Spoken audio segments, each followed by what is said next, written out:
Old டைம்னா warriors எல்லாம் கத்திட்டு மட்டும்தான் வைப்பாங்க. கரெக்ட். கத்தினாதான் வாரியர்ஸ். கோவம் வந்தா கத்துவாங்க, கோவம் இல்லைன்னா கத்துவாங்க, காண்டானா கத்துவாங்க, சிகிச்சை முடிச்சுட்டு கத்துவாங்க, பட் கத்துவாங்க. Guys, welcome to Scope Vlogs. We are in Kanguva movie. ஆனா கங்குவால யாரும் இப்படி பேச மாட்டாங்க. ரவி எடுக்க ரெடியா? Guys, மூவியை ஷார்ட்டா ஃபர்ஸ்ட் ஆஃப் ரிவ்யூ கொடுக்கறேன்னா அதாவது படத்துல வந்து கத்தி மட்டும் தான் இருக்காங்க. நாங்களும் ஒரு 10 மினிட்ஸ்க்கு பின்னாடி பாய்ஸ் கத்துவாங்க நினைச்சோம். இல்ல சூர்யா எல்லாரும் கத்திட்டு இருக்காங்க. சூர்யா மட்டும் இல்ல, எல்லா கேஸ்டும் வந்து அவங்களோட ஐ திங்க் ஸ்கிரீனிங் ஆடிஷன்லயே வந்து ஃபர்ஸ்ட் லைனே கத்துங்க, கரெக்டா கத்துங்கன்னா பார்ப்போம் அப்படின்னு தான் வந்து ஆடிஷன் பண்ணி எடுத்துருக்காங்க. கரெக்டா, ஆனா கரெக்டா பண்ணி எடுத்துருக்காங்க. எல்லாம் கத்துறதுல 100க்கு 500 கொடுக்கலாம். கரெக்ட். டைலாக்ஸ் ஒன்றும் பெருசா இல்ல, டைலாக்ஸ் கரெக்டா தான் டைலாக்ஸ். அதுவும் ஃபர்ஸ்ட் 30 மினிட்ஸ் மாடர்ன் போர்ஷன்ஸ்லாம் அவுட் ஸ்டாண்டிங். அந்த ஜோக்ஸ்லாம் சான்ஸே இல்லை. நான் அந்த அளவுக்கு வாழ்க்கையில சிரிச்சதே கிடையாது. நம்ம பார்த்துக்கோங்களேன். Extraordinary piece of film making. Correct. Yogi Babu வந்து அப்சல்யூட்லி ஸ்டன்னிங். அவ்வளோ இம்பார்ட்டன்ட் ரோல் ஹீரோயினுக்கும் யோகி பாபுக்கும். நீங்க படமே அவங்க தான் மூவ் பண்ணுவாங்கன்னா பார்த்துக்கோங்க. படத்தை ஐ திங்க் ஸ்கிரீன்ஸ் வந்து சீக்கிரம் மூவ் பண்ணலாம்னு நினைக்கிறேன். Okay, first of review. First of all வந்து நான் வந்து இந்த படத்துக்கு ரிவ்யூ கொடுக்கறதுக்கு முன்னாடி big hats off to Siva. How he is able to convince people to give him money to make a movie. 100%. With all due respect to his creation and creative process, Siva வந்து நான் லைஃப்ல ஒரு பெரிய இன்ஸ்பிரேஷனாக பார்க்குறேன். ஏன்னா ஒருத்தரால என்னைக்கா இருந்தாலும் எனி இதில் வந்துட்டு எனி ஆர்ட் ஃபார்ம் எனி இதில் நீங்கள் வந்துட்டு உங்கள் ப்ரீவியஸ் சக்ஸஸ் வச்சு தான் உங்களோட அடுத்த ப்ராஜெக்டோ இப்போ நீங்கள் வேலை பார்க்குறீங்க. நீங்கள் நல்ல வேலை பார்த்து தான் promotion. Siva he doesn't operate that way. கடைசி அண்ணாத்தேன்ட்டு ஒரு படம் கொடுத்துட்டு அடுத்த படம் 300 கோடி ரூபாய்க்கு ஒரு கங்குவான்னு ஒரு பெரிய பட்ஜெட் எப்படி கன்வின்ஸ் பண்ணுறாரு? Man has a way. இன்னொன்று நான் வந்து ரியலைஸ் பண்ணியிருக்கேன். So all these big actors or anyone who's promoting the movie who blatantly come out and say this movie is going to be the revolution, this movie is going to be wow அப்படின்னு நிறைய பேர் சொல்லியிருக்காங்க. சொன்ன எல்லாருமே வந்து பார்த்தீங்கன்னா they are just trying to compensate for something that is not there in the movie. So this is something that I've realized recently. ஏன்னா நான் சூர்யாவோட இன்டர்வியூஸ்லாம் பார்த்துருந்தேன். அவன் the way he put out marketing பண்ணதுல and the result of the movie, I don't know. I think அவனுக்கு வேற option இல்லை, இப்படி பண்ணா மட்டும் தான் மக்கள் வந்து பார்ப்பாங்க. பட் நீங்க பாக்குறீங்கன்னா அந்த 140 பீப்புள் நான் ஒன்று சஜஸ்ட் பண்ணேன், ஓடிடி வந்தோன்னா கண்டிப்பா பார்க்காதீங்க, அப்படியே ஓடிடிலே இருக்கட்டும். நீங்க பாட்டுக்கு வரதா படம் பாத்துக்கோங்க. இல்ல ஏன்னா நீங்க இந்த படம் எனக்கு நைட்டு கண்ணை மூடும் போதெல்லாம் கங்குவா கங்குவா தான் வந்துட்டு போகும்னு நினைக்கிறேன். ஏன்னா இப்போ கூட படம் முடிஞ்சு 15 நிமிஷம் ஆகுது, அதான் மைண்ட்ல ஓடிட்டு இருக்கு.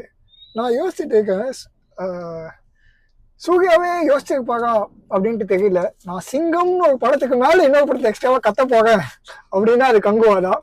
ஏன்னா சிங்கம் நேச்சு டைலாக் சொல்லிட்டு கத்துவாரு, நீங்க கத்திக்கிட்டு மட்டும்தான் இருக்காரு. ஃபர்ஸ்ட் நம்ம அதுக்கு முன்னாடி நம்ம வந்து வாட் டைப் ஆஃப் வியூவர்ஸ் அப்படின்னு நம்ம வந்து எஸ்டாப்லிஷ் பண்ணோம். அது actually I think I am speaking for the both of us. நாங்க மசாலா படம் ஓரளவுக்கு பிடிச்சி பார்க்குற இதுதான். ஏதாவது ஒரு பெனிஃபிட் இருக்கணும். I am a huge fan of KGF, Salar எல்லாமே வந்து nonsense but masala as in there is some story, content இருக்கு, கண்டென்ட் பேஸ் பண்ணி அவங்க ஹைப் பண்றாங்க. ஸோ ஏதாவது ஒன்று ஒர்க் ஆகணும். எங்க ஜோக்ஸ் ஒர்க் ஆகல. ஜோக்ஸ்ன்ற பேர்ல அவங்க வந்து எனக்கு என்ன பண்ணாங்கன்னு தெரியல. Red and Yogi Babu, Disha botany இவங்க 3 பேரும் மோஸ்ட் யூஸ்லெஸ் கேரக்டர்ஸ் படத்துல இருந்தது. எதுக்கு அது புரிய மாட்டேங்குது. ஏன்னா அவங்க டைரக்டர் ஏதோ இவங்க ஃபேஸ்லாம் வச்சா ஒரு வேல்யூ அப்படின்னு சொல்லி எடுத்துருக்காங்கன்னு நினைக்கிறேன். ஆனா அவங்களும் ஆக்டர்ஸ் தான், அவங்களுக்கு ஏதாச்சும் ரோல் கொடுக்கலாம். சிவா சார் அடுத்த படத்துல ஹீரோ படத்துல ஸ்டோரியில் என்ன ரோல் கொடுப்பீங்க? 2 minutes கைஸ், சத்யாவுக்கு நாங்கள் பார்க்கிங் கொடுத்துட்டு வந்துருக்கோம். ரைட் ஒன் வே லெஃப்ட் எடுத்துங்க. ஓகேண்ணா, தேங்க்ஸ்ண்ணா. Parking guys, nice guys. So role அந்த படம் பேஸ் லெவலில் அட்லீஸ்ட் என்னை பொறுத்த வரைக்கும் ஒரு ஸ்டோரி ஒரு ககு இருந்தது. அது அந்த எமோஷ்னல் அது எப்படி. So end of the day அந்த டைரக்டர் இப்போ அந்த ஸ்பாயிலர் அலர்ட் ஸ்பாயிலர் வேணாம், ஸ்பாயிலர் கொடுக்கூடாதா? இல்ல, சோ பேசிக்கலா ஒரு பேஸ் எமோஷன் இந்த படத்துல இருக்கு. Like in all Siva films. ஆனா அது உங்களுக்கு ஆடியன்ஸா நீங்க ஃபீல் பண்ணணும்ல. You need to start rooting for சூர்யாஸ் கேரக்டர். ஏன் அந்த ஸ்ட்ரகிள் எதுவும் இல்ல. நீங்க அந்த ரூட் பண்ணலாம்னு நினைக்கும் போது ஆண்டு சாங் வந்து மைண்ட் டிஸ்டர்ப் ஆயிடும். இல்ல நீங்க ரூட் பண்ண நினைக்கும் போது ஒரு லவுட் சாங் வரும். ஸோ நீங்க இந்த பெரிய பிரம்மாண்ட படத்துக்கும் ஒரு கோர் எமோஷன் இருந்தால் தான் படம் ஒர்க் ஆகும்ல. நீங்க அந்த எமோஷன் இருக்கிறதுக்கு ரைட்டிங் இருக்கணும். அதை தாண்டி அந்த எமோஷனை இது டைமும் கொடுக்கணும் ஆடியன்ஸ்க்கு உள்ள போகிறதுக்கு.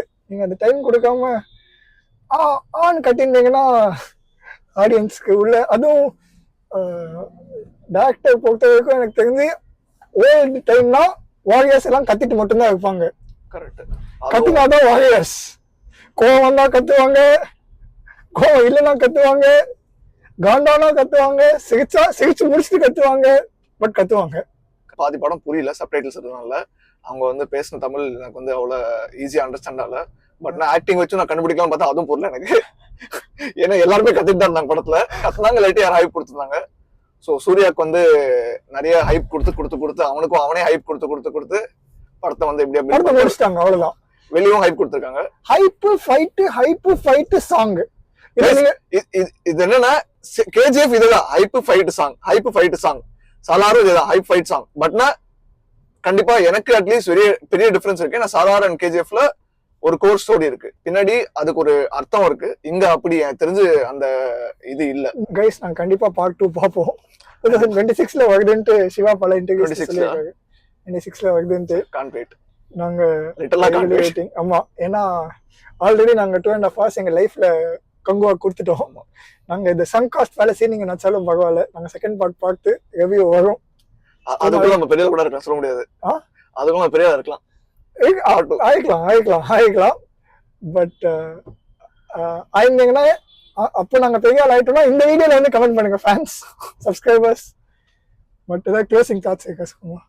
படத்தை ஃபாஸ்டா க்ளோஸ் பண்ணா பெட்டரா இருந்திருக்கும் நான் ஃபீல் பண்றேன். Second right. ஆனா ஏதோ பேசுறப்பா இல்ல அவ்வளவுதான். இதுக்கு மேல பேசினா மனசு வலிக்குது ஏற்கனவே. நான் கொஞ்சம் மேல சீனரி எல்லாம் பார்த்துட்டு வரேன். Thank you guys. See you.